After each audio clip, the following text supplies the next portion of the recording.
en la última generación. Y este es precisamente el tema que estoy desarrollando. Esta es la segunda parte. Yo les recomiendo la primera, que fue el servicio anterior, y el título de esta serie se llama, entre comillas, entre signos de interrogación, ¿somos la última generación? Realmente hay evidencias tanto bíblicas como históricas, como teológicas, geográficas, podríamos decir cantidad de cosas académicamente hablando, de que el mundo se encuentra realmente a la orilla de un precipicio y que somos nosotros esa generación que Jesucristo mencionó, que vamos a mencionar a continuación, que vamos a vivir estos tiempos que estamos viviendo y que vamos a ser testigos de lo que ya comenzamos a ver a nuestro alrededor. Y creo que, adelantándome un poquitín, les puedo rápidamente resumir y decirles: somos la primera generación de la historia, porque de eso se trata esta serie. Vimos acontecimientos en la primera conferencia histórica, lo que ha pasado en los últimos 3 años con todo lo que pasó de la pandemia, etcétera, etcétera. ¿Cómo podemos unir todas estas piezas de rompecabezas y darnos cuenta que nos encontramos en un momento muy especial en la historia, donde se necesitaría estar ciego o estar completamente lleno de tinieblas para dar cuenta en qué tiempo del mundo y de la historia nos encontramos? Somos la primera generación de la historia en la que un hombre puede gobernar el mundo entero mediante la tecnología moderna. Nunca había el mundo llegado tecnológicamente al punto donde nos encontramos como es el siglo XXI. La ciencia en cuanto a la genética, en cuanto a la biología, ahora ya no se habla de eso, ahora se habla de transhumanismo, inteligencia artificial, robotización, etcétera, etcétera. Hemos entrado en un mundo tecnológico donde esta tecnología ha endiosado a los multimillonarios, a una élite muy especial que se encuentra en el mundo detrás de los medios de comunicación, detrás de lo que está pasando, detrás de los planes para la humanidad en el futuro. Y no es el presidente de una república, ni el presidente, ni un dictador de tal o cual país. Es un grupo, una sociedad secreta en el mundo. Y esto no es conspiración ni mucho menos. Es un grupo de multimillonarios que están manejando los medios de comunicación, los protocolos de los gobiernos y tratando de quitarles y robarles a los gobiernos del mundo la soberanía nacional. Es un mundo muy complicado y desgraciadamente, ya no pensemos en el mundo a nuestro alrededor. Los mismos cristianos jamás se habían encontrado tan confundidos de no saber qué es verdad y qué no es verdad, qué es engaño, cómo está funcionando el engaño a nuestro alrededor. Y no se están dando cuenta, ¿verdad?, que Satanás se encuentra detrás de todo, absolutamente lo que el mundo está atravesando, porque él, 1 Juan 5:19, se encuentra detrás y bajo el control de los seres humanos. Cuando recibimos nosotros a Jesucristo como nuestro Salvador, inmediatamente se hizo la luz. Nacimos con el cerebro y el intelecto completamente en tinieblas. Y no sabíamos qué era verdad, si era Buda, si era Mahoma, si era Confucio, si era Zoroastro, si era fulano, si era mengano. Pues me meto usted a los filósofos, Platón, Sócrates, Demóstenes, y los maharashis, y los gurús, y el vudú, y el karma, etcétera, etcétera, y el ocultismo, y la ouija, y las liberaciones a través de ramas, etcétera, etcétera, de embrujos, sí, que me lean las cartas, en un mundo completamente confundido, sin saber nadie qué es la verdad. Y si en el camino en que se encuentran es la verdad. Y viene hace 2000 años Dios en la persona de su Hijo y nos deja este libro. Yo siempre les he dicho a los ateos cuando tenemos debates, hay una manera de poder debatir con una persona, sea médico, sea científico, biólogo, sea matemático, sea doctorado en ciencias políticas, no importa el campo académico en el que tú seas un experto, pero siempre en todas las cosas debe regir la lógica más elemental. Si hay un Dios, sí, condicional, si hay un Dios, entonces ese Dios que existe es lógico que si nos ha creado a su imagen y semejanza, tenga interés en que nosotros descubramos que Él existe. De otra manera seríamos animales. ¿Quiénes son los animales a diferencia del ser humano? ¿Verdad? Criaturas en el mar, en los aires, las aves, en la tierra, los mamíferos, etcétera, etcétera, que no tienen conciencia de Dios. Nunca verás un grupo de conejos, alabaré, alabaré. Nunca verás un conjunto de perros ni de caballos, ¿verdad? Tienen conciencia, tienen sentimientos, sufren, son fieles, tienen características preciosas. El perro es de los mejores animales que el hombre pueda tener como su amigo, más que tu compadre. Pero ninguna de estas criaturas está consciente ni de que va a morir, ni tampoco está consciente de que hay algo fuera de ellos, fuera de su mundo, fuera de su dimensión, a quien podemos adorar y a quien podemos realmente atribuir nuestra existencia. Y el ser humano es completamente diferente. No hay una tribu, no hay una sola civilización.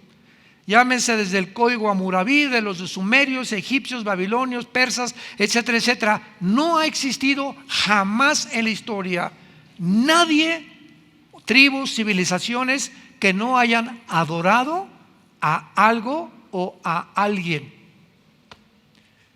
Y cuando nacemos, ¿verdad?, en este mundo y somos apaches o de los Sioux o de los Aucas del Ecuador, mazatlecas o chichimecas o aztecas, etcétera, etcétera, de alguna manera todos estos indígenas y todos estos seres humanos tienen la necesidad intrínseca o de matar a un hombre como los aztecas, sacarles el corazón y ofrecérselos ¿a quién? A los dioses.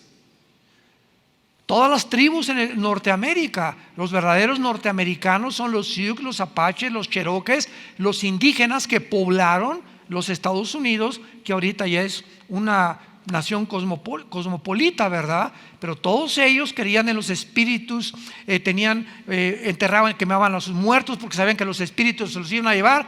Todos tenemos conciencia del más allá. ¿Quiénes son los brujos? ¿Quiénes son los espiritistas? Se juntan de las manos en las casas, vamos a invocar al espíritu de Cuauhtémoc. ¿Cómo saben que hay algo que trasciende nuestra naturaleza y que podemos tener comunicación a través de la ouija, a través de la lectura de las cartas tarot, a través del café, de la bola de cristal, o comunicándonos con algún espíritu de mi abuelita o de Cuauhtémoc, y vamos a juntarnos a invocarlo para que nos pueda contestar ciertas preguntas que tenemos con el más allá? ¿Quién puso ese más allá en el ser humano que no tienen los animales? Salomón escribió en el libro de Eclesiastés capítulo 3 versículo 11: Dios puso la eternidad en el corazón humano. Y esta eternidad que todos tenemos dentro de nosotros, cuando vino Jesucristo hace 2000 años, esta eternidad, este deseo de tener contacto con alguien o con algo, y si no sé quién es Dios, pues los seres humanos van a la selva, a un campo, agarran el tronco de un árbol y lo cortan, y de esa madera hacen una figura de un ser humano, y ya después que la hicieron, nos hincamos delante de lo que nosotros hemos creado. O con cemento, o con piedras, levantamos un ídolo, Moloc, Toreto, Semiramis o como se llame, y comenzamos a adorar la obra de nuestras manos por la ignorancia que tenemos del Dios único, vivo y verdadero, que sí existe y se ha revelado en las Sagradas Escrituras. Este libro es el primer libro en haber sido impreso en la imprenta de Gutenberg. El primer libro en haber sido impreso. El libro más leído, más vendido, todavía hasta el siglo XXI, de todos los volúmenes y de cualquier escritor que tú me puedas mencionar a través de la historia. No hay un libro más vendido y más leído que las Sagradas Escrituras. Es el libro que contiene los registros, señores científicos, ateos, escépticos y agnósticos que nos escuchan.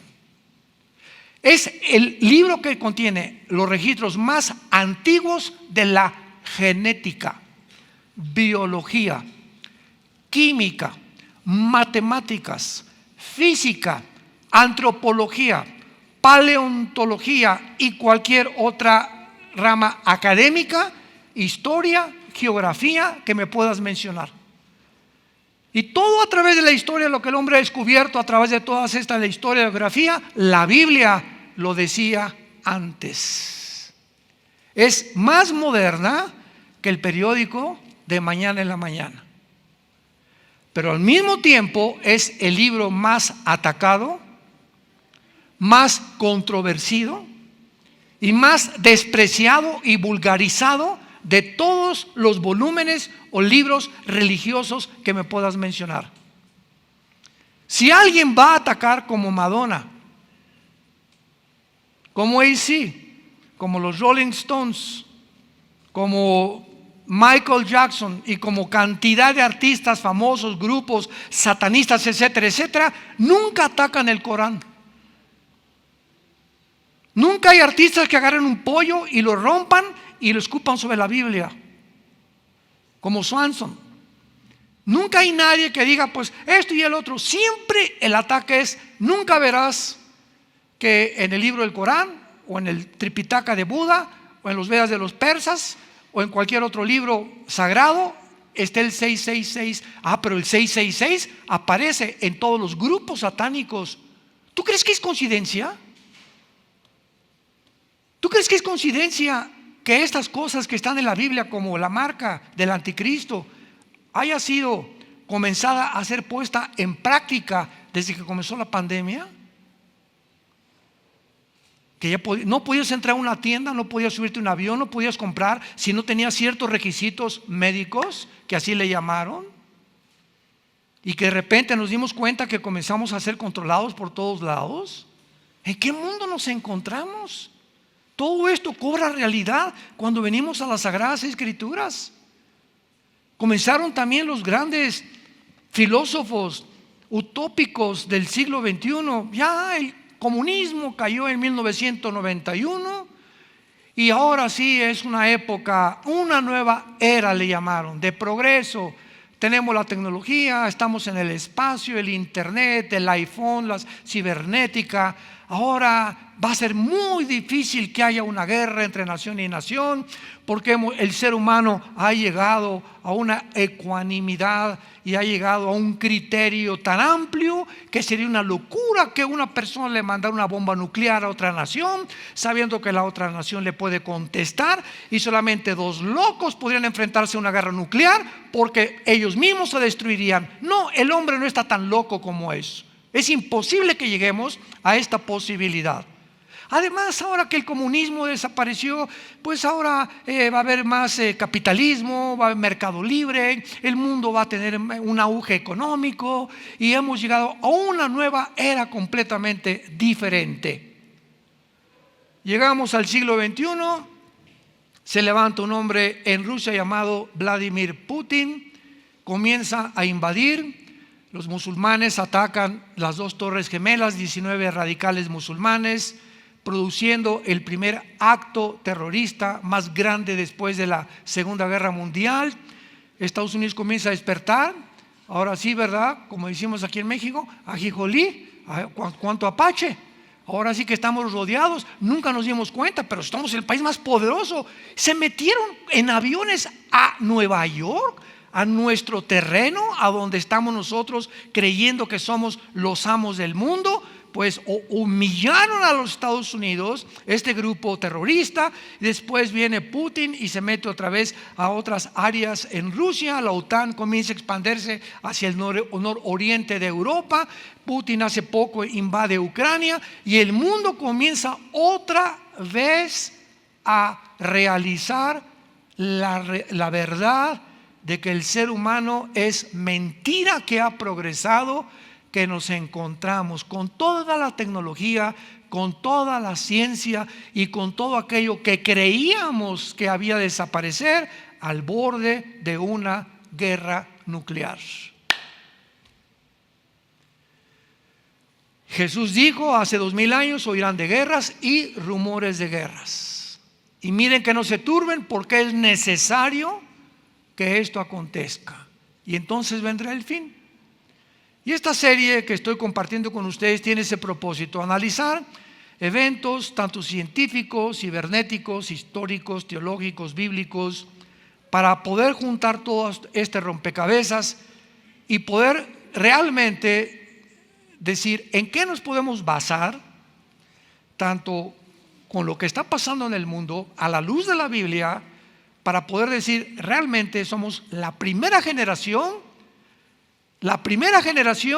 que podemos destruirnos en 5 minutos con el potencial nuclear que existe. Somos la primera generación donde gracias a la tecnología es evidente y claro y seguro que una sola marca, como ya lo vimos en la pandemia, marcar al ser humano ya es posible a través de la biometría. Y una persona puede ya controlar el mundo. Ahorita, por ejemplo, venimos mi esposo y yo de Dallas, entramos ahí en Dallas al aeropuerto, y al pasar para abordar el avión, ya no te piden el pasaporte. Una cámara, te paras frente a la cámara y aparece tu foto, pásele. Le digo: ¿cuándo me retrataron? Esa foto, le dije a mi esposo, nunca me la han tomado. Y yo le dije de broma a la señorita, ¿verdad? Por favor, asegúrese que mañana me publican en el primer periódico que me subí al avión. Impresionante, ya nomás con tu puro rostro. Y al llegar allá a Estados Unidos, de aquí de México allá a Estados Unidos, hay un lugar que se llama Global Entry, entrada global, que se les da esta entrada global. Tú vas con tu pasaporte, desde luego tienes que ser ciudadano americano, y vas a una oficina de inmigración norteamericana y les dices: bueno, estoy americano, quiero el Global Entry porque viajo muy seguido. ¿Qué significa esto? Que te hacen 3 o 4 preguntas, ven tu registro, que hace 10 años no has tenido accidentes automovilísticos, que no te has marihuanado, que no has tenido ningún tóxico, que no has sido borracho, que no te han detenido, etcétera, etcétera. Y te consideran un ciudadano de confianza, así se llama. Y te dan entonces una tarjeta que se llama Global Entry. Y ahora que regresemos a Estados Unidos, mi esposo y yo, al llegar, yo ya no paso por migración, paso por un aparato donde tampoco meto mi pasaporte. Otra vez me retrata y comenzamos a hacer cola en 5 minutos. Y comenzamos a pasar y me dice el de inmigración: Armando, hello, le digo, y pásale. Marta, pásale. Ya no te revisan nada más que a través de la fotografía, ni siquiera el pasaporte, por el Global Entry. Este es el mundo que estamos viviendo. En China hay cámaras, pero como no se imaginan, en Shanghái y en todas las ciudades, que están retratando millones de caras al mismo tiempo, y tiene las pantallas el gobierno de China donde puede detectar a un delincuente que buscan o tal persona en segundos a través de los métodos computacionales, a través de la cibernética y a través de la biometría. Ese es el mundo que estamos viviendo. Es un mundo que ya puede gobernar un solo hombre, donde pueden ya las naciones entregar su soberanía nacional, y este hombre, que se va a llamar el anticristo, va a gobernar al mundo a través de los chips, ya sea un tatuaje en la mano o un chip que que les metan. Yo no voy a estar aquí, yo no sé si tú, o aquí en el entrecejo, y la gente que no tenga ese pasaporte, ese chip, ese tatuaje, no va a poder comprar ni un carro, ni entrar a una tienda, ni entrar a la comercial mexicana, ni una farmacia, ni vender. No puedes hacer nada si no te identificas con ese chip, que ya está en acción y que ya está funcionando en muchos lugares. En Mateo 24, los que tengan su Biblia, Jesús se enfrenta a unas preguntas que también ya contestamos y las repaso rápidamente, que le hicieron los discípulos. 3 preguntas de carácter escatológico. Escatos en el griego, más allá de, logos, conocimiento. La escatología es la rama de la teología, a los que les interesa apuntarlos, que trata con las cosas futuras. Un escatólogo es un estudiante de la Biblia que se dedica a escudriñar principalmente el área de las profecías bíblicas de los últimos tiempos. Y dentro de la escatología le hacen 3 preguntas a Cristo muy interesantes, que Él contesta y otra no la contesta. Y dice el versículo 3: estando sentado Él, o sea Jesús, en el monte de los olivos, los discípulos se le acercaron aparte diciendo: pongamos atención a estas 3 preguntas que le hicieron. Dinos, número 1, ¿cuándo serán estas cosas? La primera pregunta está relacionada con el versículo anterior, que el templo, que era una atracción tremenda en aquellos tiempos que hizo Salomón, lo admiraban, este edificio. ¿Quién puede derrumbar este edificio? Cuando vio Cristo a los discípulos, que estaban asombrados más por el edificio que por su persona, les dijo: ven este edificio. Les puedo decir que no va a quedar piedra sobre piedra. Esta primera pregunta que le hicieron a Cristo, ¿cuándo sucederán estas cosas?, está relacionada de cuándo pasará que el templo sea destruido. Esta sucedió 70 años después de Cristo, cuando el general Tito de Roma entra a Jerusalén y acaba con Jerusalén, y no queda piedra sobre piedra. Se cumple al pie de la letra las palabras de Jesús. Pero quedan 2 preguntas más. La segunda pregunta es: ¿qué señal habrá de tu venida? O sea, podemos darnos cuenta cuando tú regreses de alguna manera, porque nos has dicho te vas y vas a regresar. ¿Hay alguna señal para que cuando regreses sepamos nosotros que tú vas a regresar? Cristo le da esta respuesta en el versículo 29 y 30 del mismo capítulo 24 de Mateo. E inmediatamente después de la tribulación de aquellos días, el sol se oscurecerá, la luna no dará su resplandor, y las estrellas caerán del cielo, y las potencias de los cielos serán conmovidas. Entonces aparecerá la señal del Hijo del Hombre en el cielo, y entonces lamentarán todas las tribus de la tierra, y verán al Hijo del Hombre viniendo sobre las nubes del cielo con gran poder y gloria. Esta segunda pregunta, ¿cuándo será la señal?, se cumplirá al final de la tribulación. Pero antes hay otra pregunta, que es la que nos atañe y la que hemos estado investigando y tratando de contestar, y gracias a Dios que ya la podemos contestar, repito, por el análisis que podemos hacer de las señales, de la historia, de los eventos a nuestro alrededor y principalmente de las Sagradas Escrituras. Dice así la última pregunta: ¿y qué señal habrá del fin de la historia? Se puso en el griego siglo, el fin de la historia, o el fin de la historia humana, o el fin del siglo, como le querramos llamar. Cristo no contesta esto. ¿Qué señal habrá del fin del siglo? O sea que ya la historia se terminará.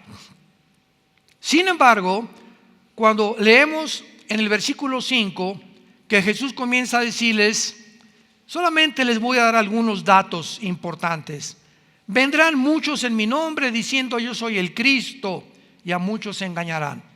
Dice Cristo, una de las señales, una de las muchas que les voy a dar, que pueden ustedes ubicarse y darse cuenta que realmente ya nos acercamos al final de la historia.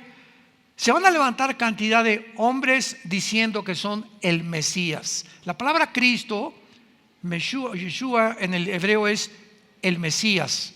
Vendrán muchos diciendo yo soy el Mesías, o sea, el ungido de Dios, el Salvador del mundo. Y este mensaje lo traen la mayoría de los gobernantes en el mundo actualmente. Muchos gobernantes surgen inmediatamente y todos hacen, sabemos, promesas que ninguno cumple. Pero todos nos prometen qué cosa, que nos van a salvar, que la economía va a mejorar, que va a mejorar tu nivel de vida, bla, bla, bla, bla. Y la gente, ¿verdad?, engañada por la política, votamos por estos gobernantes que en el mundo entero, a través de toda la historia, conquistadores, dictadores, etcétera, etcétera, han engañado a la humanidad. Pero Cristo no se refiere políticamente, se refiere espiritualmente. ¿No han visto ustedes en las redes sociales, hace de 6 meses para acá, ya no vamos tan lejos, cuántos Mesías Israel está diciendo que ya llegaron? Métanse los Mesías de Israel en Google, lo puedes encontrar. Todavía hace 2-3 semanas ves un hombre con un sombrero, con una barba. Se juntaron miles de rabinos en Israel alrededor de él y cantaban y bailaban, y aquí está con un sombrero negro, y le besaban la mano los judíos, cosa que tienen prohibidísimo, y lo tocaban la ropa, y el Mesías, etcétera, etcétera. Hace 4 meses un rabino en Nueva York dijo que él era el Mesías, se murió, y tenemos casi 2 o 3 años que Israel, de una forma absurda, ridícula y risible y patética, está haciéndose el hazmerreír esta religión judaica en el mundo entero por las barbaridades de estar señalando hombres como tú y como yo, porque están ansiosos que venga su Mesías, y cuando venga no va a ser el que ellos esperan. Cuando venga será el anticristo, que vendrá como un ángel de luz, dice la Biblia. Se presentará con tratados de paz en el mundo, resolverá problemas en el mundo, tal vez del gas, del dinero, del euro, del dólar, de los yuanes, el problema de China, etcétera, etcétera. Y el mundo se maravillará ante este hombre, y este hombre hará un pacto con los judíos de paz, prometiéndoles. Esto se encuentra en Daniel 9, 23 al 27, versículo 27 especialmente, prometiéndoles a los judíos que nadie se va a meter con ellos durante 7 años. El capítulo 28 de Isaías describe como un pacto de la muerte. Hicieron un pacto con la muerte. Todos los judíos engañados, porque rechazaron al verdadero Mesías hace 2000 años, a Jesucristo, van a ser ahora engañados. Jesucristo dijo: cuando venga un falso Mesías, a él van a recibir. Ahí me rechazaron, pero cuando venga alguien en su nombre, yo no vengo en mi nombre, dijo Jesús, vengo en el nombre de mi Padre, y no me reciben. Pero si alguien viene en su nombre, a ese van a recibir. Qué patético. Y el anticristo, sabemos, ¿verdad?, para no extendernos, que firmará este tratado de paz. Me imagino que en ese tiempo los judíos reconstruirán su templo, el tercer templo, que tienen años tratando de levantarlo. Una imposibilidad, porque la mezquita de Omar se encuentra exactamente arriba donde estaba el templo judío, que fue destruido en el año 70 después de Cristo. Y el anticristo violará este pacto con los judíos a los 3 años y medio, y ahí comenzará lo que la Biblia llama la gran tribulación. Entonces Cristo les dice: van a ser engañados, va a haber guerras, rumores de guerras, etcétera, etcétera. Pero en el versículo 32 Dichosos los que trajeron Biblia. En Mateo 24:32, que es el centro, el núcleo, el bastión de toda nuestra exposición, este pasaje es el que estamos tratando de demostrar que es el más fuerte que existe para darnos una seguridad de que somos nosotros, la última generación. No sabemos el día y la hora, pero sabemos que será en nuestra generación cuando estas cosas ya han comenzado a suceder y millones de cristianos no se han dado cuenta ni han descubierto ni siquiera si viven cerca del Nevado de Toluca. Es increíble la ignorancia que hay. En las iglesias tampoco se predica esto ya. Ya no se predica estas cosas. Ni en qué tiempo nos encontramos, ni qué señales. Ya no hay esta información. Es impresionante las tinieblas que han comenzado a caer en el mundo, están entrando a las iglesias. Dice Jesús, versículo 32, esta es la señal más importante de Jesús. De la higuera aprendan la parábola. Cuando ya su rama está tierna y brotan las hojas, sabéis que el verano está cerca. Así también vosotros, cuando veáis todas estas cosas que está cerca a las puertas, de cierto les digo, no pasará esta generación hasta que todo esto acontezca. No pasará esta generación. Cristo menciona una higuera y ese es el inicio de nuestra búsqueda y de nuestra investigación. ¿Qué quería decir Jesús con la higuera o qué representa en la Biblia la higuera? Porque una vez que identifiquemos qué es la higuera, podemos partir de ese punto hacia lo demás. Tenemos que saber qué significa la higuera o qué representa la higuera. Bueno, rápidamente, a los que lo quieran apuntar. En la Biblia hay tres árboles relacionados con la nación de Israel. La higuera es el último del año en florecer.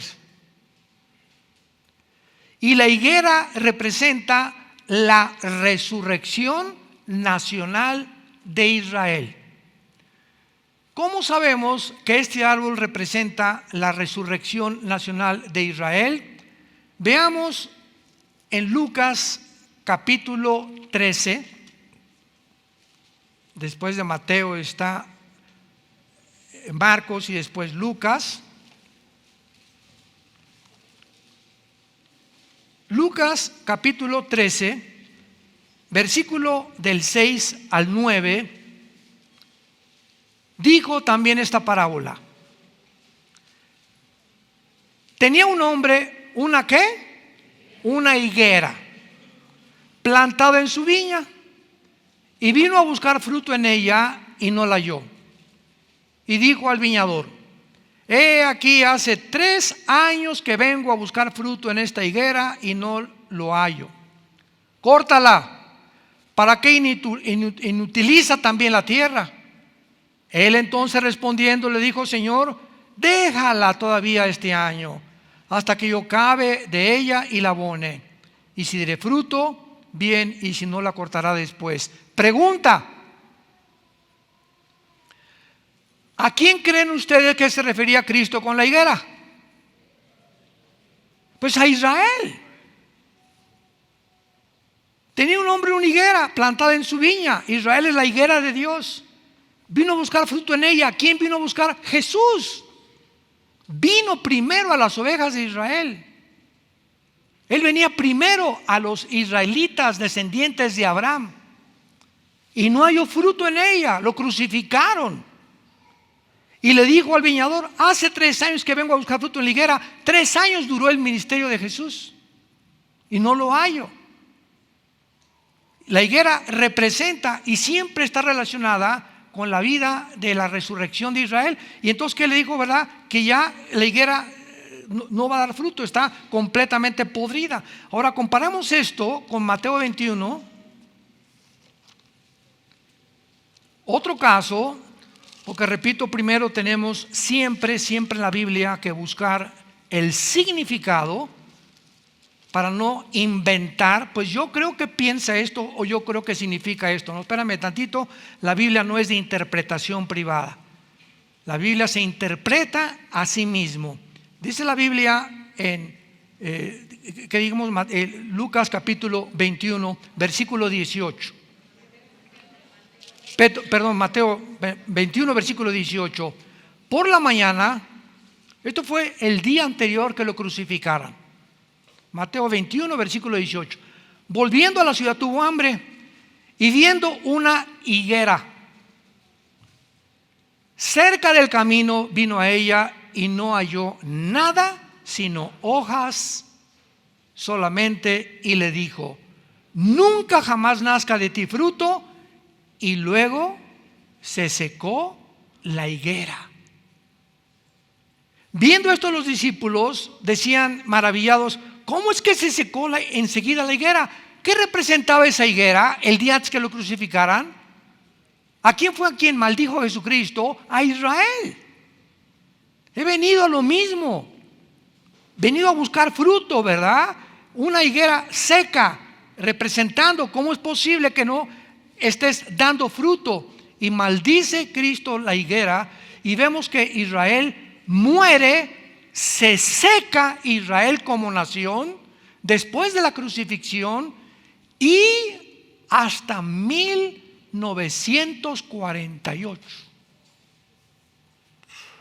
14 de mayo de 1948, ante los ojos expectantes historiadores, antropólogos del mundo, geólogos, etcétera, etcétera, vemos ante el mundo la resurrección de una nación después de casi 2000 años de haber sido exiliada, dispersada en todas las naciones del mundo, sin ninguna posibilidad de que este grupo de judíos dispersados en todas las naciones del mundo pudieran mantener durante casi 2000 años la esperanza de regresar a Israel.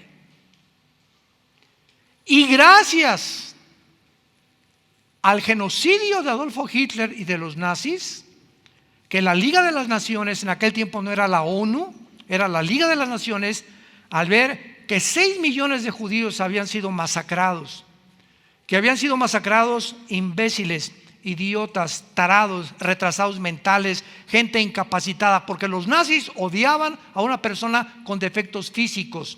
Cualquier persona con defectos, la orden era matarlos, exterminar al mundo. Era el sueño de Hitler, y que sobreviviera solo una raza, la raza aria, los blancos, güeros y de ojos azules. Ese era el sueño de Hitler, porque él quería que esa raza era la que iba a controlar el mundo algún día, los arios. El mundo se espanta y ve 6 millones, todo, mataron gitanos, mataron homosexuales. Bueno, fue una cosa espantosa lo que los nazis hicieron. Se juntan las naciones y votan para que Israel, después de casi 2000 años, les den permiso a través de la declaración de Balfour, un hombre en Inglaterra, y de Teodoro Herzl, un judío del siglo XIX que comenzó a soñar que era el tiempo de regresar a Israel. Le permite las Naciones Unidas regresar a Israel, y dice Isaías 66: ¿podrá una nación resurgir en un día? Y nunca ninguna nación jamás en la historia ha podido conformarse nacionalmente en un día más que la nación de Israel.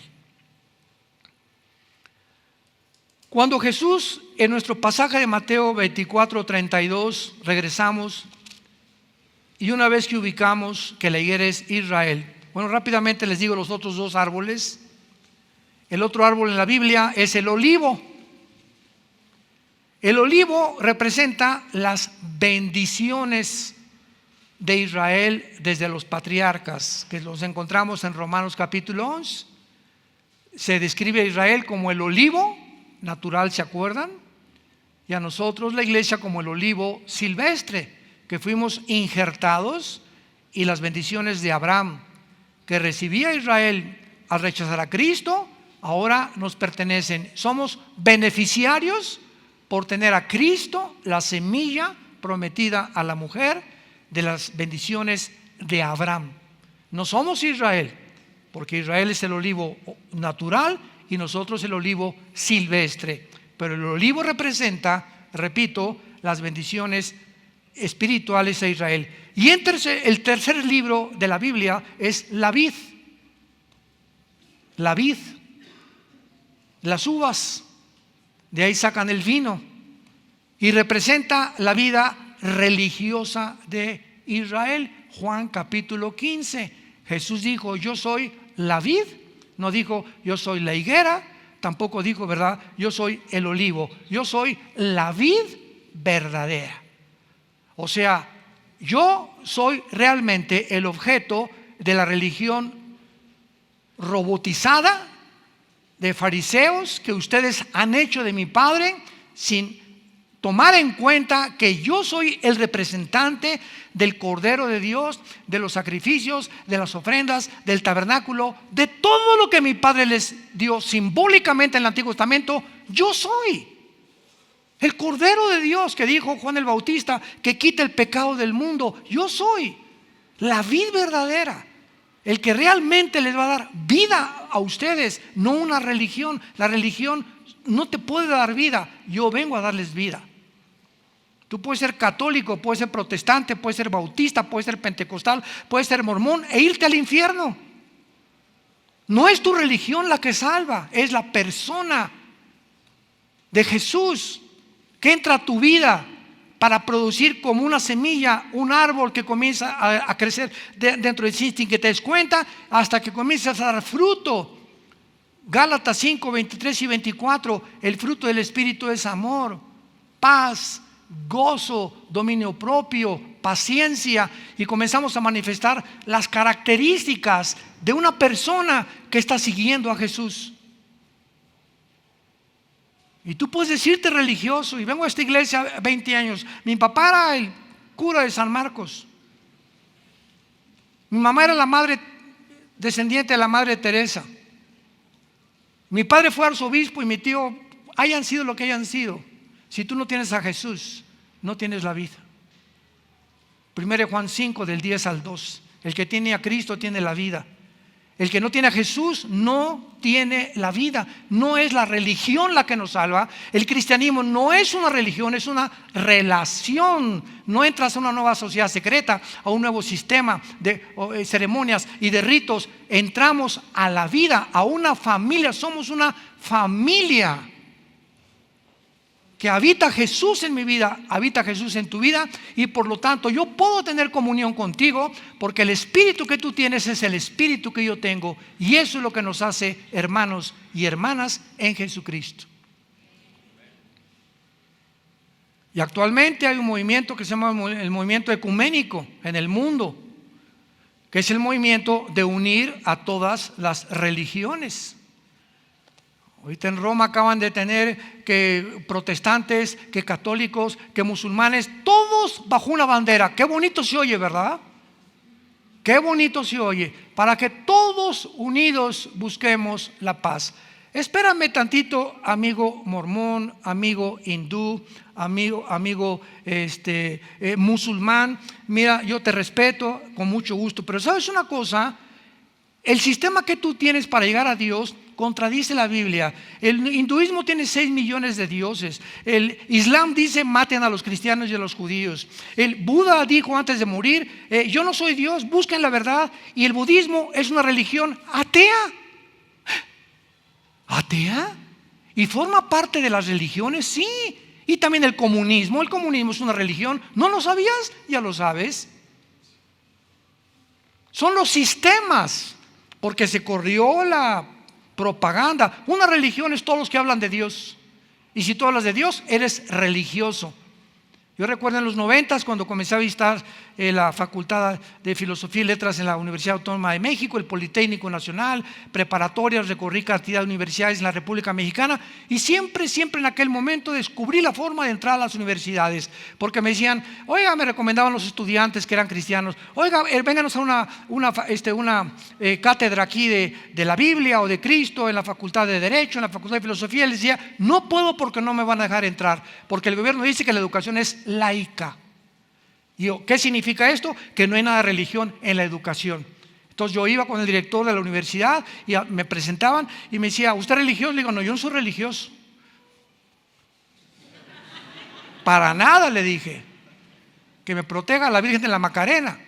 Oiga, pero usted, es que esto no es un libro religioso. Le dije, oiga, maestro, este libro ya lo leyó usted.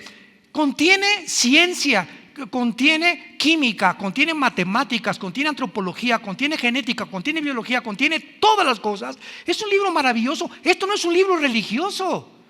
Y el hecho que hable de Dios, ¿sabe una cosa? Que usted me dice que usted es ateo, usted está diciendo que es religioso. ¿Cómo? Pues sí, porque al decir que usted no cree en nada, usted está haciéndose Dios.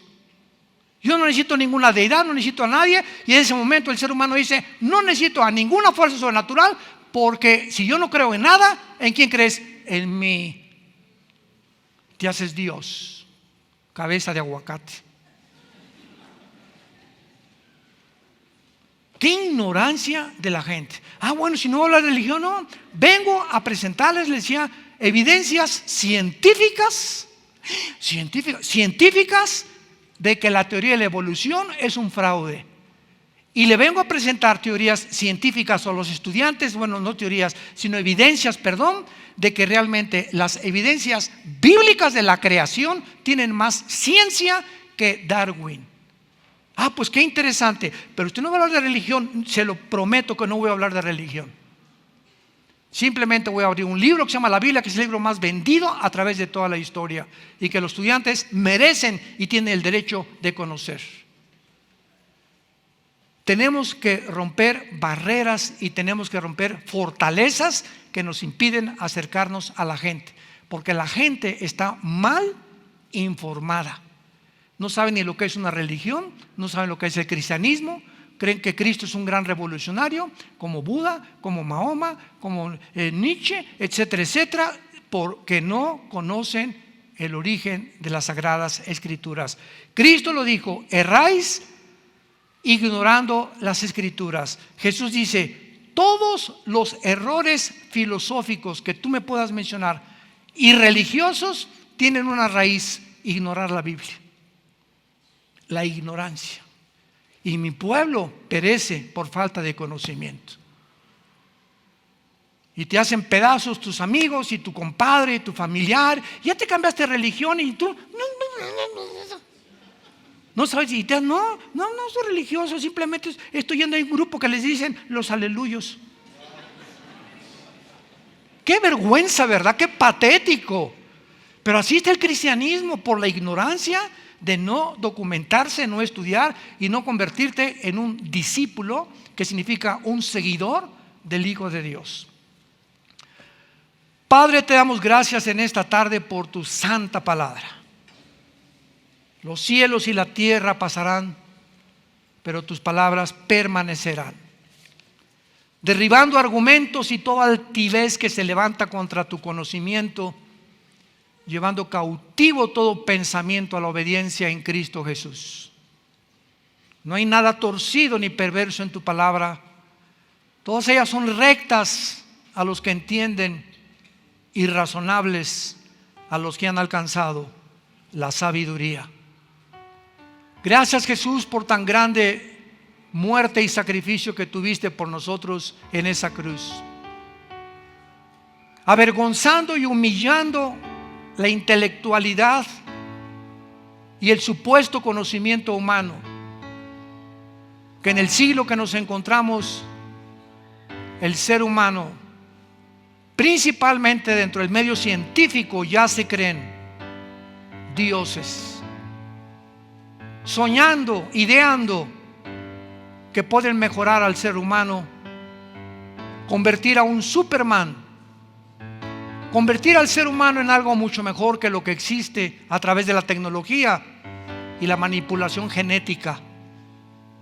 Y el ser humano lo ha creído, que entre nosotros hay seres humanos caídos como todos nacimos, alejados de la gloria de Dios. Atrevernos a creer que tenemos la medicina, las respuestas que van mucho más allá de nuestra capacidad para responderlas, creyéndonos dioses. El ser humano ha terminado la historia porque creyó la primer mentira que la serpiente le dijo a Eva: serán como dioses. La humanidad lo ha creído, la tecnología lo ha envanecido y profesando ser sabios, se han convertido en necios. Gracias, Dios, por tan grande, maravillosa salvación que nos has regalado.